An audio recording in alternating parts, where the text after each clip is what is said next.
Жителите од стариот дел на Охрид живеат со страв коски, а рамиите кои со месеци ги плачкосуваа ги натерава рошани со дрвени палки и метални шипки в раце да стражарат, чувајќи ги домовите од разбойниците. Сон не ги фаќа откако, како што тврдат, биле ограбени 70 куќи. Раскажуваат дека кратците им легувале дома, претурајќи им дури во спалните соби додека спиеле, а некои пак имале и блиски средби. За добро утро непоканетите гости ги наоѓале низ куќа. Затоа жителите инсистираат на поголемо присуство на полицијата. Ние сакаме овдека да имат полицаец. Секојдневно, овдека во комшиве, 3 куќи ги оплячкаја. Ни полиција, ни бутур се појави.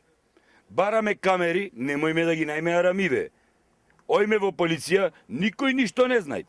Од СВР Охрид потврдуваа дека имало серија разбойништва и насилно влегување во домовите во стариот дел на Охрид.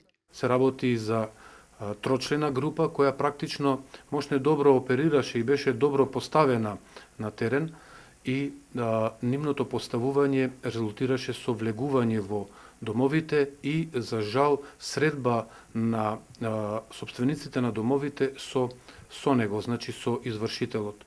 Иако кратците кои оперираа во стариот дел конечно се фатени, охриѓани туристите стравуваат да не бидат следна мета. Од имаат своје толкување зошто расте бројот на кражби. Од сиромасија, од дошо друго. Толку. Ти кога имаш пари ке градиш, не? Не. Се имаме на Света улиција по најмалку 10 милисајци, вака без униформа, цивил. За понапредно ги имаш, ама многу голема казна се дава до Турско, најмалку 10 години да крадат и 10 години.